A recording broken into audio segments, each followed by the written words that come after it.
You're listening to Women in Sports, a weekly conversation with the legends, rising stars, and athletes making history in Minnesota and beyond. This episode brought to you by Franzen Bank and Trust.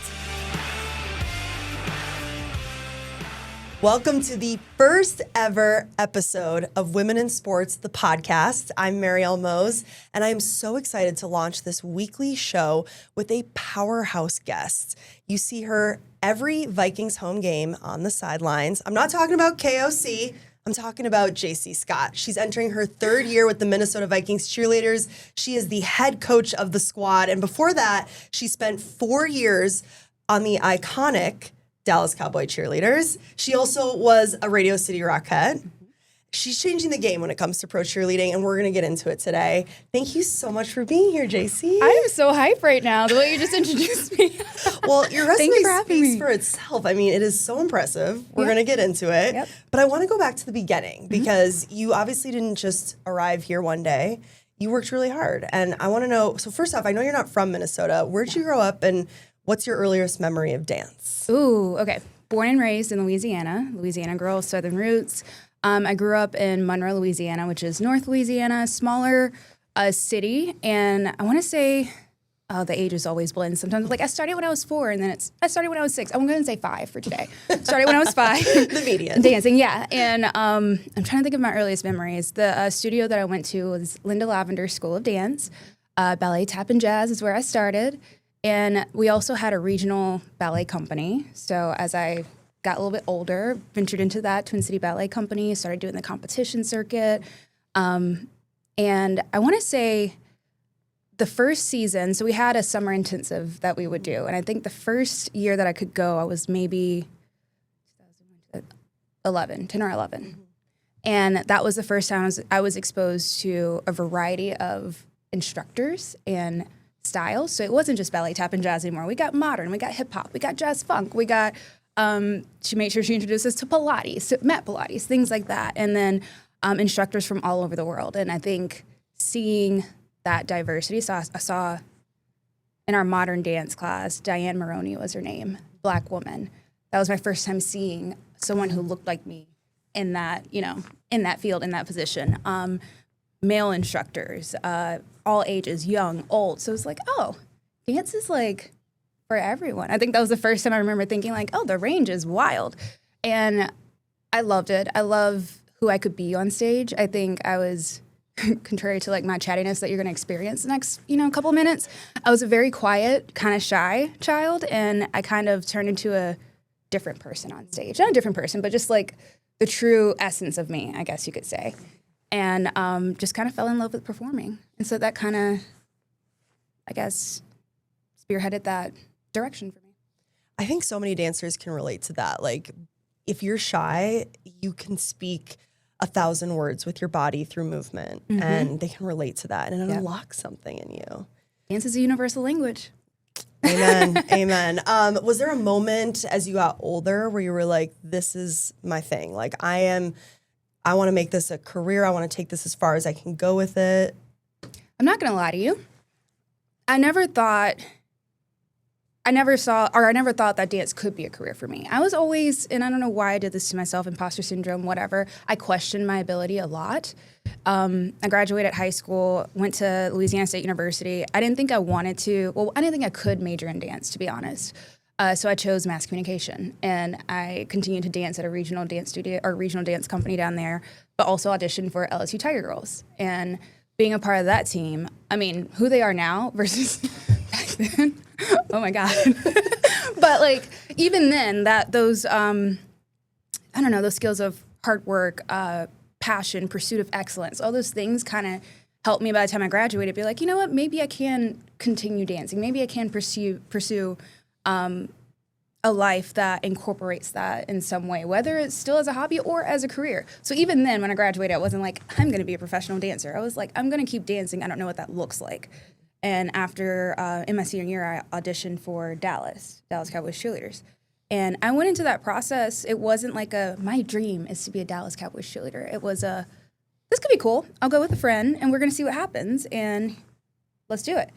And I made it. That's right. I know that's right. I was like, oh, okay. And so that also launched me into a different, mindset of, okay, well, now I am doing this professionally. There's a lot of opportunities that are coming from this. I get to inspire different ways. And then once I retired from Dallas, I went to New York City for the first time in my late 20s, like 25, 26, whatever. And I saw the Radio City Rockettes perform live. I've always known who the Rockettes were. There was always the Rockette Scholarship at NYCDA conventions that I would see going to different conventions growing up. But seeing them live, even at that age, I was like, God, I kind of want to pursue that. Like, I want to make that a reality. And so that was another opportunity to be like, oh, okay, well, I can continue to dance professionally and in this way, trained, did the things, auditioned 3 times, twice in 2016 and then once in 2017. After that audition, I got the contract. And that was my first, I think that was the moment when I was like, I've made a career of dance. I am dancing professionally. This is the path, this is the life that I get to live. And I don't think 14-year-old me, even younger, even 18-year-old me saw that as a possibility. And so it just kind of, I allowed my big dreams or passions or curiosity even, I think about Dallas, that was curiosity, lead me to these opportunities. And I'm really grateful. That's a good reminder that you don't have to have your outline of your life plan as a kid. It's going to unfold the way it unfolds, but as long as you know the through line, and for you, the through line was dance. Yeah. You're now in your 3rd season as at the helm of the Minnesota Vikings cheerleaders. We're going to call them the MVC. That's what they're known for. Mm-hmm. How has the squad grown in the 3 years that you've been with them? Oh, man. I think back, I'm not going to lie, my first season, I barely remember it. It felt like a whirlwind because I was living in LA at the time when I was hired and came in to a state that I'd been to one time in my life to move into a city where I knew no one, had no family, no friends, to start a job that was a dream job, don't get me wrong, truly a dream job. But there was still a lot that I knew I had to learn. Before I took the job, I was mentoring and training and doing workshops with dancers, but to take on the role of leading a team of 35, 34, I think my first season was 34, while also managing social media and branding and budget and all those things, the business side of managing a team. It was, first season was huge learning curve. So I do think in the going into season 3, I look at the team in my first season. I think I'm really grateful that I don't want to say inherited. It was not inherited, but the team because the team was selected when I started. So the team that I took over in my first season were already extremely talented. I think my mindset going in, I knew the tradition and the legacy of the MVC. I think about Tammy Hedrick. She was a director for MVC for 20 plus years. And what she has done to create the platform, to create the brand that currently exists, I have so much respect for. So coming into my first season, my goal was just to continue to elevate that brand and put the talent that we have on display.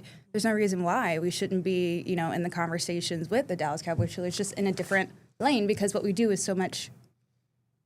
It is very different. I'm not going to sugarcoat it. It's very different. Our style is very different. So I think I wouldn't say a lot has changed from my first season outside of being bolder, being even more dynamic in our game entertainment and our movement and our choreography and how we show up on social media in the community. This season, we made our team even more inclusive with the addition of 2 male dancers, which is not necessarily new to the Minnesota Vikings cheerleader history. We had male cheerleaders as far back as 1998, but this is the first time we've incorporated them into our team in this way. So, that's a huge change from my first season. And I think the talent that's coming in to audition for this team has elevated from season 1 to now. And we're just continuing to move. Yeah. And build. I think it's just been, for me, if you were a little Vikings fan and saw these games in the 90s and what the MVC looks like then, compared to what it looks like now, it's the job is beyond cheer. You're not just doing chants on the sideline anymore.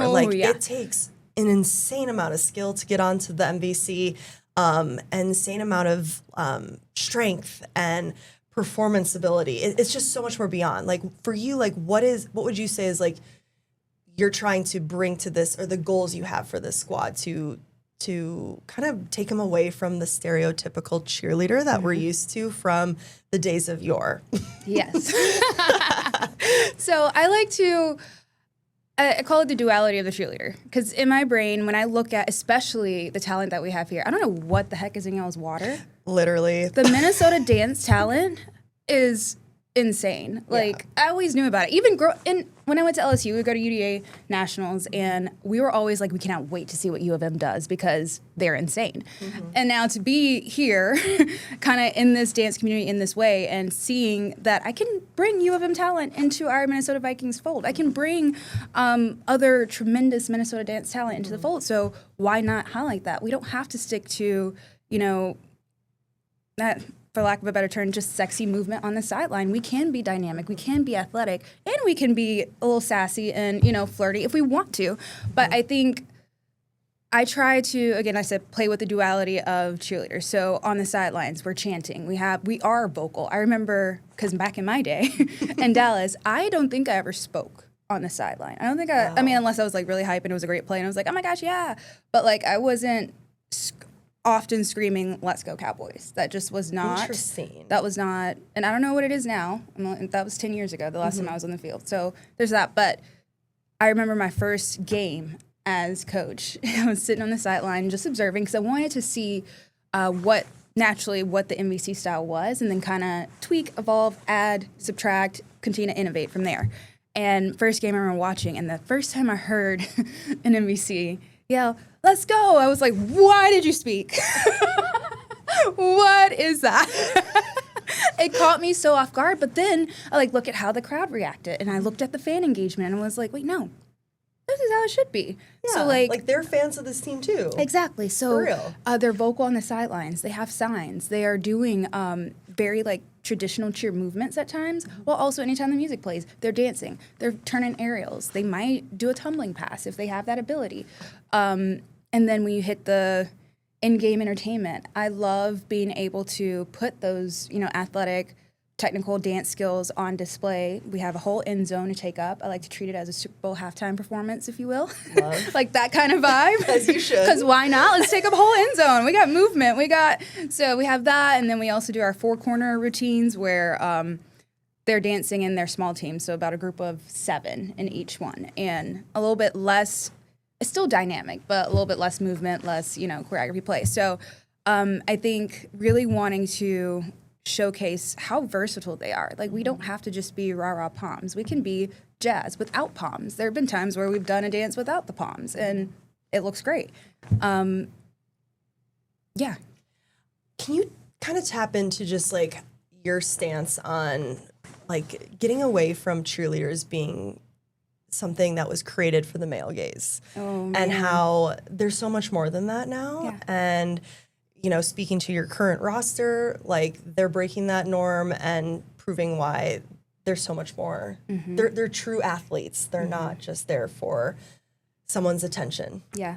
Oh my gosh, I could write a million books about this because I have so many strong opinions about it. But I do think that as this, I'll call it a sport, as the sport continues to evolve, you can look at videos from the 1960s to, which that's when a lot of the first NFL cheerleading teams started, to now, and the types of movement. There was at one point going around a viral video on Instagram of the first Super Bowl halftime performance. I don't know if you've seen it, but it's I think, never mind, it doesn't matter what it looked like, but it was very, basic. But you look at what it's become now. I think same thing as time evolves. I think it is okay for things continue to grow and evolve with the times. Who we are in 2025 is wildly different from 1960s. A lot more diverse, a lot more inclusive. And I think when I look at NFL cheerleading, I think that it makes sense. I think that dancers, women and men, I've never looked at dance, and so thus NFL cheerleading, as a gender-specific space. I think about when I was a Dallas Cowboys cheerleader, I do understand America's Sweethearts. I mean, it is a sexy brand. There's no denying that. And I have a lot of respect for it. That's the place that I grew up. That's where, I learned what NFL cheerleading is, but it also taught me what it could be. Like, I don't think we should continue to objectify women in that way. Like, I think that's historically, if we go back, it was put in place for the male gaze to entertain during game day. But now we have so much more. You got video, you got, whatever. So it does not have to be that. It can add to what's already happening in game entertainment. It can be an additional dynamic moment in live game entertainment. So I try to prioritize that because I view dancers as athletes. I take, I think, like I said, Dallas taught me what the NFL cheerleading business is and what it could be. I will say Rockettes taught me what it's like to be treated as an athlete in the dance world. We had athletic trainers. We were taken care of in a very in a way that made me feel valued and like an athlete. And so coming into this, that's what I want to bring to NBC. Like, you are an athlete, and how you show up on the sidelines is not for any gaze in particular. It's to entertain and to be a part of the best in game entertainment. That's what the Minnesota Vikings are. And what that looks like is not gender specific. It's very much talent specific for me. Like, you have to be able to command the crowd. You have to be so dynamic that your energy doesn't just capture you right here in front of me, but the people out there. That's what I'm looking at. And again, that's not gender specific. And that's also what is so captivating on game days. I don't know. Have you been to a game this year? Yeah. Okay. Showtime. Think about our Showtime pregame sequence. That show has won awards, but it's because we've been able to innovate and be creative in how we kick off a game day. And in order to do that, you got to have the talent.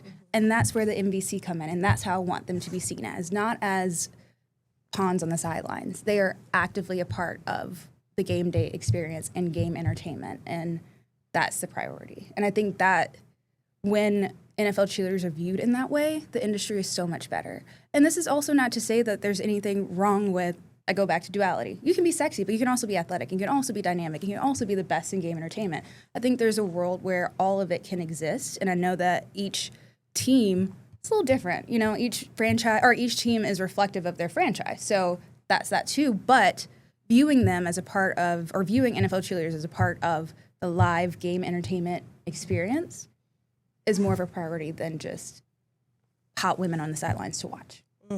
So well said, and I think the NBC is really, like you said, it's specific. Each team is specific to their own franchise, and the franchise of the Vikings, NBC is raising the bar when it comes to talent, and you're such a huge part of that.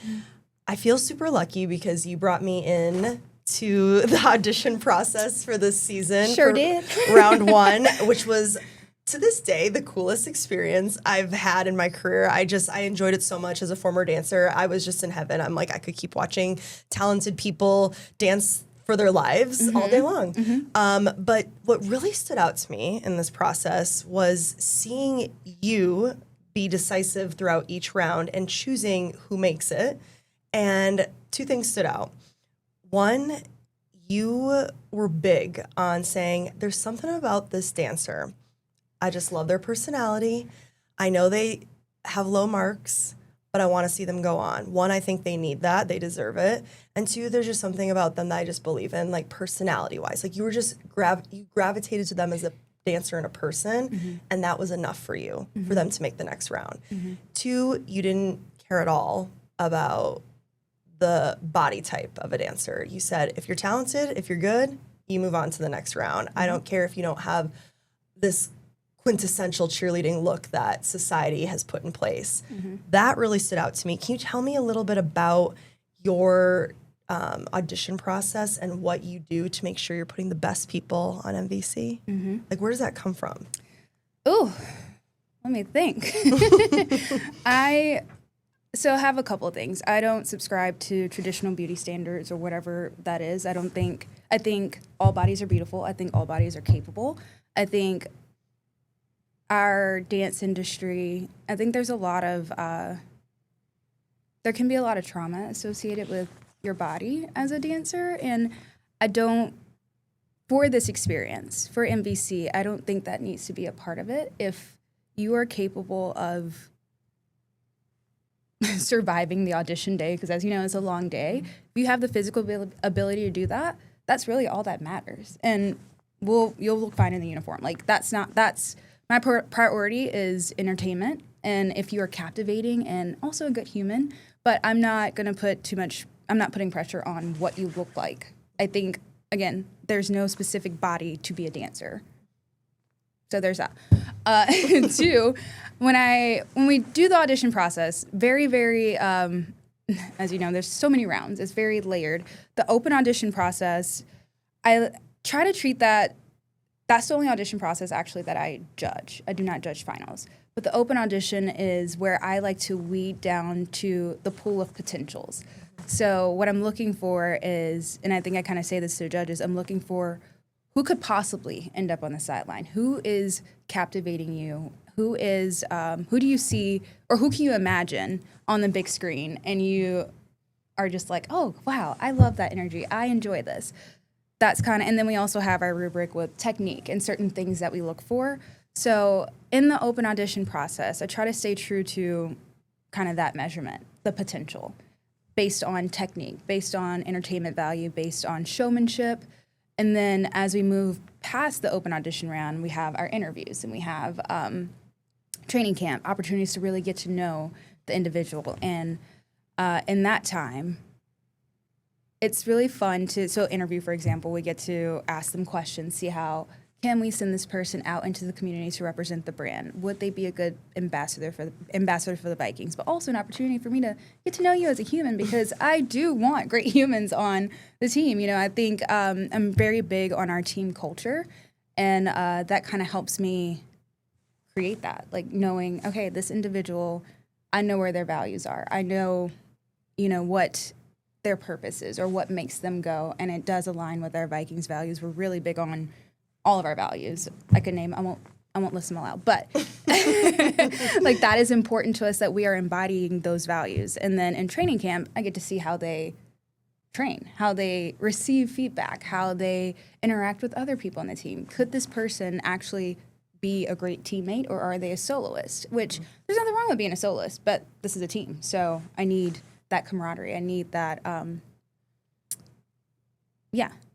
team energy. Well, I think anyone that auditions for MVC is lucky that they get to be in a space where it's such a comprehensive process. It's not just how high you can kick your leg. Right. And it was really cool for me to see some dancers get a massive confidence boost to make it to training camp. They may not have made the final roster. Right. But you gave them that opportunity to make it to training camp that I don't think a lot of head coaches maybe would have. It would have been more cutthroat, but you believed in them and you planted a seed. And I guarantee you'll probably see them back at auditions. Well, that's the other thing I want year. too. Like going into, again, final roster is going to be 34 or 35. Training camp, I try to view that as an opportunity, again, to develop potential. I see something in you, whether that means it's this year or next year or 2 years from now. That's for final judges panel to determine. But again, going back to open audition process, I'm looking at this person has a lot of potential, or like you said, the marks aren't there, but I would love to see what extra training and during our training camp process could do for them. Like 3 extra days of like true coaching from me and my staff. What would that do for that person? Or there's some times where you could see a dancer overthinking or kind of like getting in their shell, because the audition process is freaking scary. And so knowing that, let's see them in this next round. Maybe this will help bring something out of them, bring their true, authentic selves out, because that's also what I'm looking for. I want to see you. I don't want to see who you think I want to see as an MVC. Show me you. And so, yeah, I don't know how it's a vibe, no. But I mean, like, vibes are on the scorecard. So I'm just like, I know attest. there's more. There's something there, and I would love the opportunity to pull it out. And whether it's for this team this season or next, or another team, you might go off and make Chicago or whoever. That's fantastic. But I want this process to be, while yes, I'm trying to select the best and a great team, I also want every person that comes through the audition process to walk away feeling a little bit better about themselves, or having learned something new about themselves and how they can perform or contribute to our team, another team, work, their community, whatever. Speaking of auditions, I actually, before I even met you in person, I saw you on Netflix. I'm talking about America's Sweethearts, the very viral show, very popular. Season 1, I was watching along with so many other people, and they were doing a pan during the audition episode, and I see Jacie Scott, head coach, Minnesota Vikings cheerleaders. I'm like, what? There's a Minnesota connection to the DCC? Tell me more. And, obviously I met you since then, and I was like, okay, this woman's a boss. I'm obsessed, and that's why you're here. But I want to dive more into DCC. Okay. The show obviously makes it come across super cutthroat, this process. Actually being on that judges panel, what's that like? Is it as cutthroat as it comes across to the greater audience? What is that like being in the room? Because when I'm in the room with you, it's such a positive conversation, and we're trying to champion so many dancers, even though they're not going to make the cut. What's it like in that room? Well, I'm glad you had a positive experience. That makes me happy. It is a little bit more. It is pretty cutthroat. We're all. I can't remember how many of us are there. There's quite a few of us on the panel. After our, watching the talent and seeing their solos and then their group performance and the kick line, we all go back and basically we go through each person. This is, I'm pretty sure, also fun fact, I've never watched it. What? We'll get back to that. Gasp! But what the heck? I haven't watched it, which that's a whole other thing. I will. I have intentions, but I just haven't done it yet. But anyways, so I'm pretty sure this is how they show it on the show. But yeah, we go back and they show each candidate one at a time, and the vote is yes, no, or maybe. And a yes has a certain number assigned to it, or points assigned to it, same as no, same as maybe. And whatever that score is, that determines who makes it to their training camp. Yeah. Sorry, I think it's their training camp. So it is very, yes, raise your hand. No, raise your hand. Maybe, raise your hand. Moving on. There are times, depending on the person, where we can not defend, but argue for someone. I'm like, okay, well, I think this person, and in comparison to this, and da-da-da. But ultimately, they stay true to the yes, no, maybe system, and how the points fall is how they determine training camp. Dang. And there's another deliberation between Kelly, Duty, and Charlotte after hours to make the final decision. But it there's is no very nuance to that. Wow, that's wild. I mean, they've been doing that way for if it works. Yeah, if it ain't broke, don't fix it. Exactly. It's not my job to fix it. But do you want to know a fun fact about that day though, for the first season of America's Sweethearts? Mm-hmm. So what was that? 2023, June 2023 was when that audition was. A week before I showed up to judge, I got the call that I was offered the position for Minnesota. So not a lot of people knew. I hadn't announced it. It wasn't out there yet. But I did message Kelly, because when I was going through the interview process for this, I did reach out to Kelly for advice and some insight and what do you know and whatever. And so when I got the job, I did let her know. And so when she introduced me at the auditions that day, she said it out loud. And that was my first time hearing my name with head coach Minnesota Vikings cheerleaders all in one statement. And so what was that like? I mean, in the show, my reaction, that was authentic. That was exactly holy crap, that is me. That's my name. That's my title. This is my career, my job. So, but it was really special to hear that come out of the mouth of the woman that kind of started my NFL cheerleading career. So that was special. Has she been a champion for you ever since? Yes. Wow. To have Kelly, the iconic Kelly, in your back pocket that's a pretty big deal. Yeah. I know you said you haven't watched the show, which is insane, but do you think as a whole, this show following around these NFL cheerleaders has been a positive for the growth of the sport and what you hope it becomes? I think so. I think that never mind. I was gonna say all press is good press, not necessarily, but I think that that exposure is good. I think it provided a lot of insight and I guess a lot of insight into NFL cheerleading to people who had no idea. There are some people who still don't know that not every team has NFL cheerleaders. So giving that kind of inside look into the lives of the most famous, NFL cheerleading franchise is a really cool opportunity for us. And I'm not gonna lie, I was concerned. I'm like, oh, this could be really great because I'm looking at my team and the brand that I'm wanting to elevate and build on. And I'm like, this could be really great for us, or it could be bad because what if there's backlash? Because there are things that still need to be improved in our industry, and I think the show kind of highlights that too.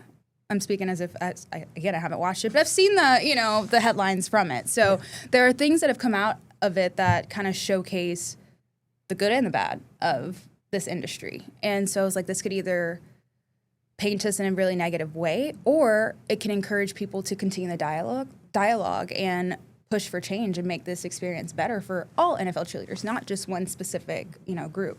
So that was my hope. And I do think that it kind of does trickle down a little bit to other franchises and teams.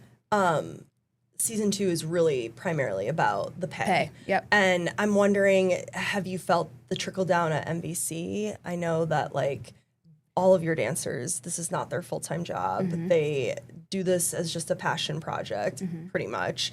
So have you seen ripple effects? Has that conversation happened within the Vikings organization? And I will say I'm really proud and I guess fortunate to be with a franchise that does support our cheerleaders so much and wants them to, be paid properly, fairly. They are treated as part-time employees, so they are paid for all that they do.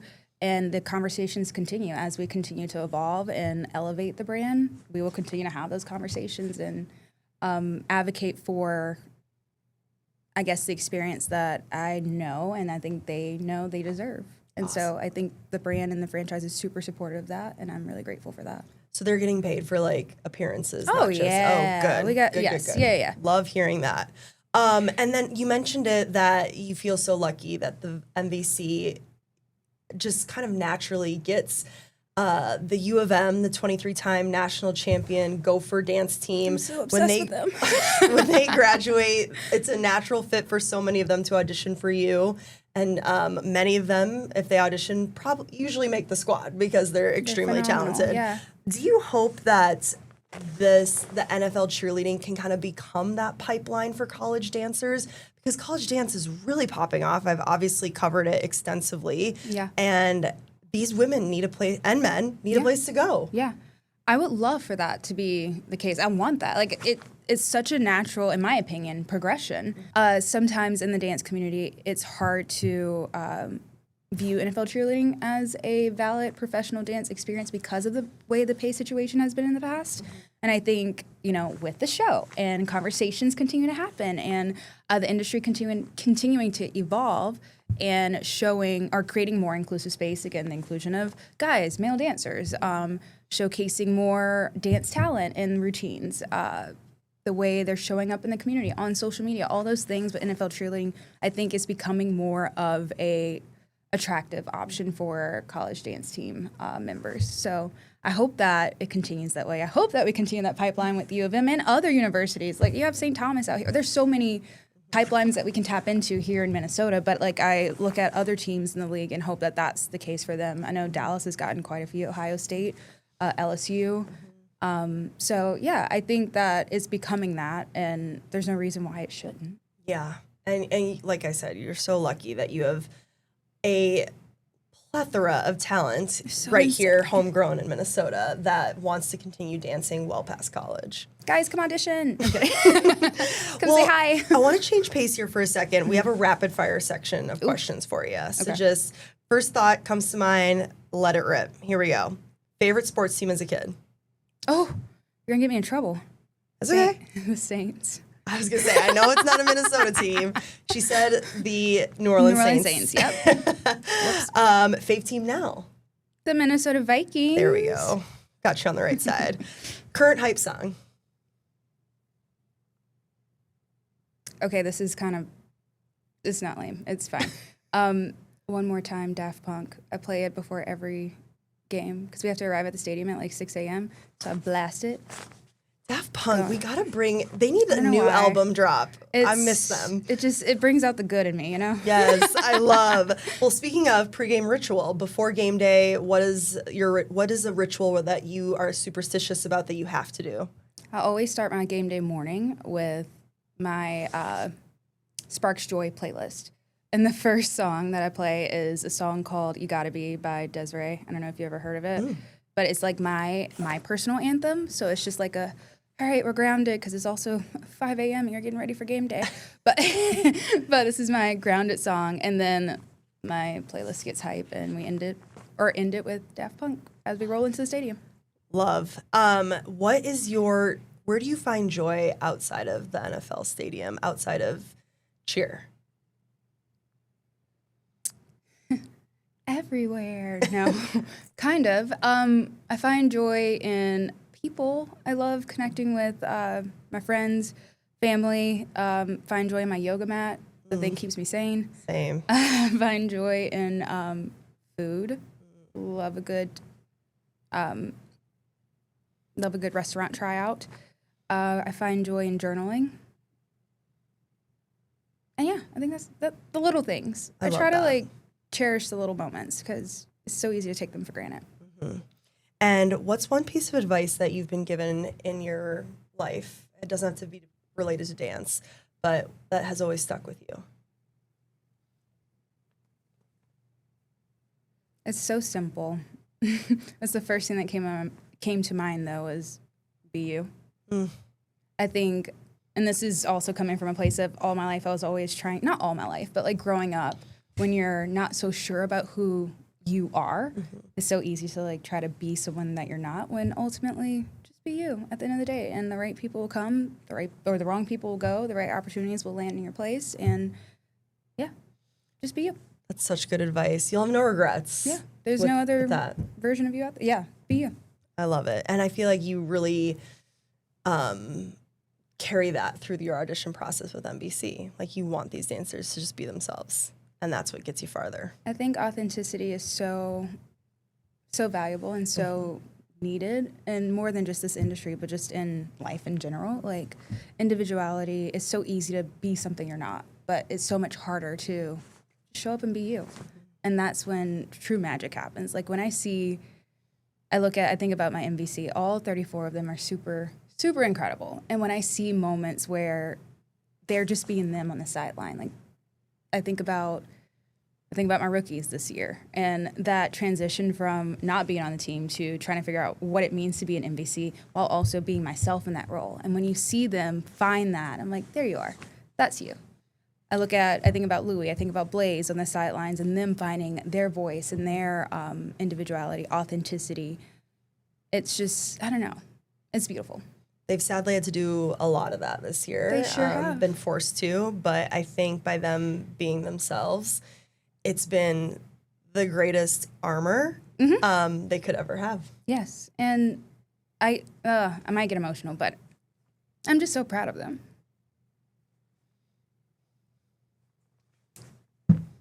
Yeah, they've had to face a lot, and I don't think they've lost themselves in the process. So that just speaks to the humans that they are. Those are the kind of people that I want on this team. So, yeah, authenticity, individuality, and I try to lead with intention to help facilitate that.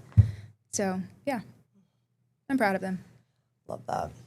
Well, they're lucky to have you as their coach, guiding them through this wild time that, thankfully the dust is settled, the season started, and we're moving forward. And they're crushing it. The whole team's crushing it. Yeah. I want to give you a chance to go back and give yourself more credit for being on the LSU Tiger Girls, because, all of us here in Minnesota, of course, know the Gopher Dance team. They're incredible. But LSU Tiger Girls have crushed as well. I would say if you ask any U of M girl, that they would list them as their top competition at UDA Nationals every year. We'll never forget Like a Boy, Thriller, Michael Jackson, to name a few in the last 5 years that have popped off virally. But when you said the team was a lot different, but like clearly like they must have a foundation of talent and you were a part of that history. So can you just kind of tell me what that experience was like being part of an iconic dance team in college, in the college circuit? Yes, when I say it was different, it was more so me being like, friend, if I auditioned for Tiger Girls right now, I would not make it. The talent has just continued to evolve. It's insane. Like I look at them and I could not do that. But I want to say my first season as a Tiger Girl was 2010. It was my sophomore year, and we did win a national championship in hip hop that season. So like, there we go. Yeah, the Tiger Girls have always been fantastic, and being a part of that program, it was hard. It was, like I said, that was a period you're juggling classes, you're figuring out your life as a college student, and then also you're like representing a university on a national stage, working so hard to win a national championship. I was going to say something else, but I'm going to keep PG in here. But it's just that time I spent 3 seasons as a Tiger Girl, and every single moment, every single experience going on that mat at nationals at UDA, I will say it helped shaped who I am today as a coach, as a mentor, because I know like that mentality, that grit, that determination, that drive started there. And the program has only continued to level up each year. Like even when I was on there, my first season we won nationals. The second year, not so much, but it forced us to level up. And so my senior year, same thing. And even after I graduated, I would go back and watch the team, and I'm like, oh my gosh, they just keep getting better and better. And that grit, that drive, that determination, that undeniable spirit, that's the other thing. Like I've talked a lot about authenticity, but that was something that was really, I don't know, our coaches really put that in us, because I think we wanted to establish the fact that no one can do what we do at LSU. Like we are one of one. Agreed. And that was present in 2010, my first year, and seeing it with performances like a Boy. That's exactly what that dance is about. Like no one can do it like us. This is who we are, and undeniable. And so, yeah, it's just, so I joke because I'm like, girl, I couldn't make it right now. But but the spirit of the team has always been there. Like that was there in 2010. The talent is just so much greater, and I'm just so honored and kind of humbled to say that I was a part of that. Yeah, program, no one can take the title alum away from you. No. And you were part of one of their titles. I mean, that is huge. You got them to where they are to create something like a Boy. Yeah. And if you're listening to this right now and you have no idea what we're talking about, please YouTube LSU Tiger Girls Like a Boy. Your jaw will hit the floor. So you mentioned you're from Monroe, Louisiana. You've only been here in Minnesota this is your 3rd year now, and you were kind of thrown here. Like it all happened so fast. How are you feeling about this state? Like, let's get a Minnesota check-in. Like, how do you feel about living here and calling this home? Okay, so if you asked me this question my first season, I would be like, oh my gosh, it's so good. You know, that high pitch, not really telling the truth, but you're trying to get through the answer. Yes. Because I was lonely. I got thrown in, didn't know anyone. And I was head down and work the entire time. So by the time it got to winter, I was like, girl, you still don't know anyone. And someone told me, who you know going into winter here is who you will know coming out. Good advice. And I was like, fantastic, I know no one. So so it was very lonely. I didn't do a lot. That seasonal depression hit real hard that year. But coming out of winter, I was like, you got to go outside. You need to meet people. You need to be at the things. And so I started to build a little bit more community. I think, where did we meet? Taste of the Twin? Yeah, Taste of Minnesota. Taste of Minnesota. Yeah. That was my first time doing that. But that was also my season of any opportunity someone asked me to go somewhere, I'm going to say yes, because opportunity to meet people. So now I love it. I love where I live. I love my community. I love the people I'm getting to know and the opportunities to continue to work with my team, but also tapping even more into the dance community out here, meeting other women in sports, meeting other professionals. So yeah. There's an adult dance community here too, right? Yes. Okay, I need to tap into that. Yeah. So I've only gone to, I know there are more places to go, but I'm going to shout out Hot House, Minneapolis. That's where I've gone and take a couple of classes, and I love it. Like, the community there is amazing, range of skills, abilities, but everyone's in there doing what they love. It is such a vibe, and you should come take a class with me. Okay, we're doing that. We're putting that on the calendar. There's a Broadway, there's a Broadway jazz class. That was the first class I took out there. I was like, oh, can I still be a rockette? So,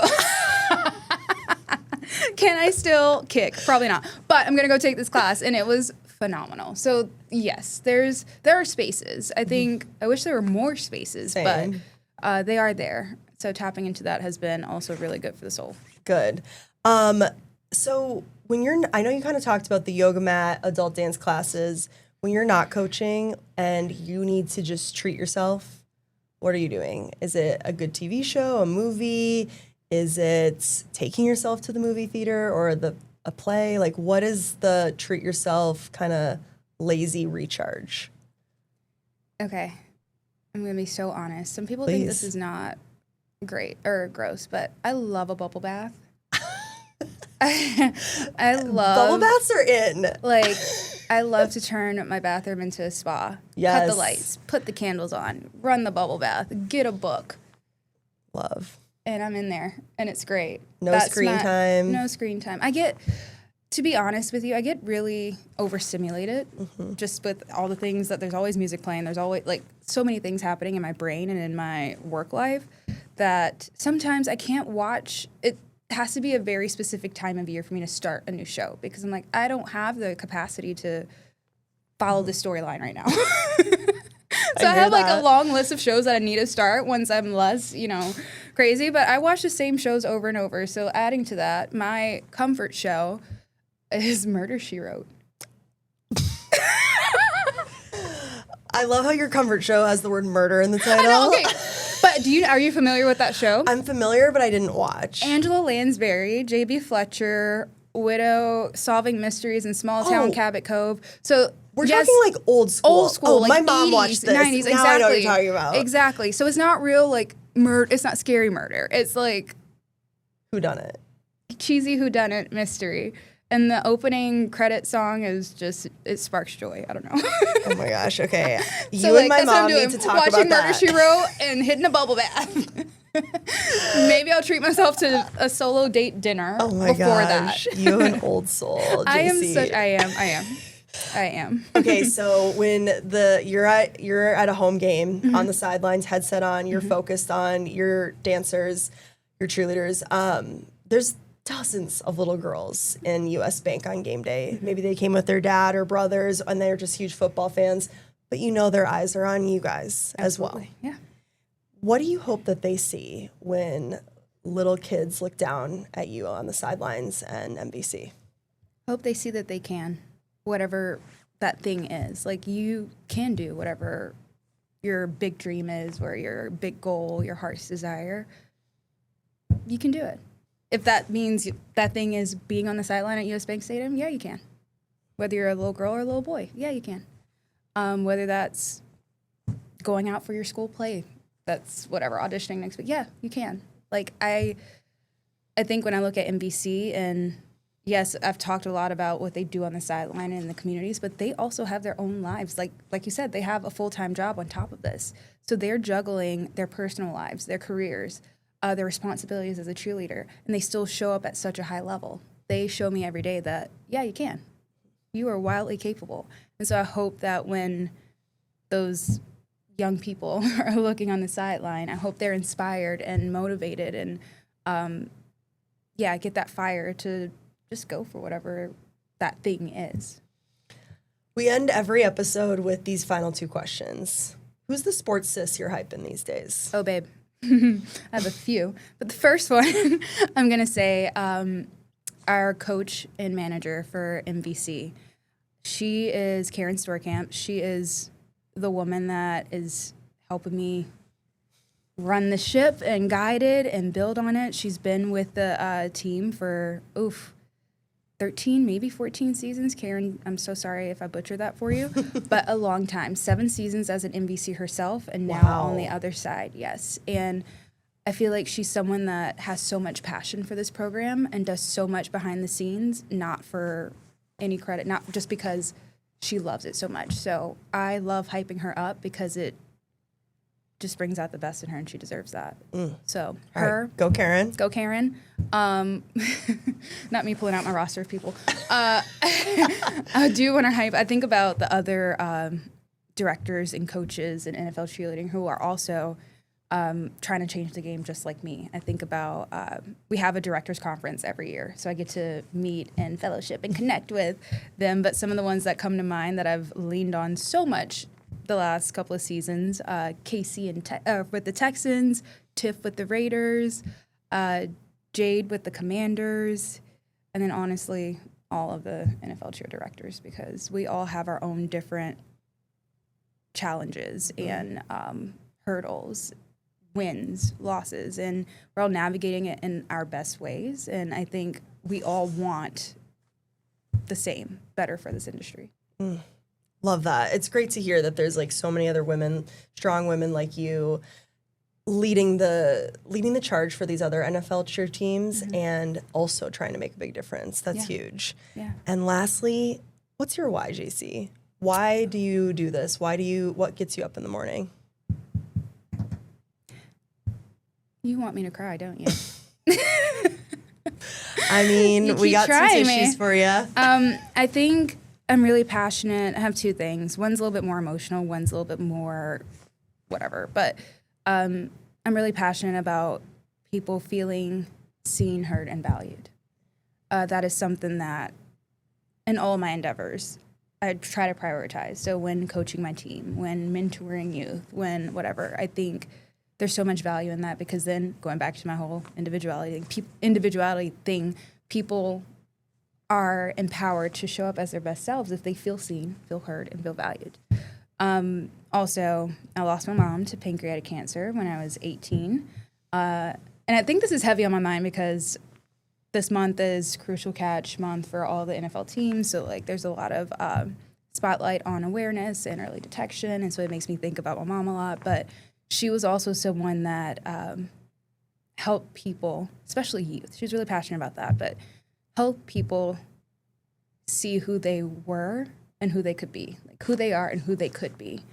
And she was just so full of light and just, passionate. And so I've said this before and I'll say it again, if I could be a fraction of what she was to so many people, I'll be satisfied.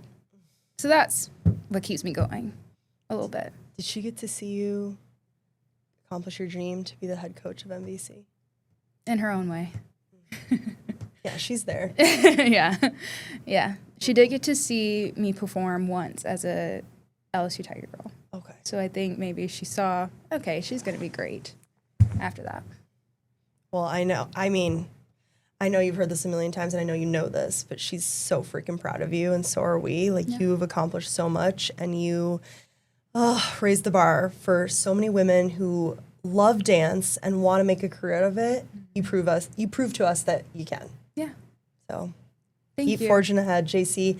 Thank you so much for being here. Thank you for having You're me, the friend. best. I appreciate you so much. And cheers to you. This is amazing. Thank you. Yeah. Thank you for listening to Women in Sports, a weekly conversation with your favorite female athletes. Find us wherever you get your podcasts. We'll see you next week.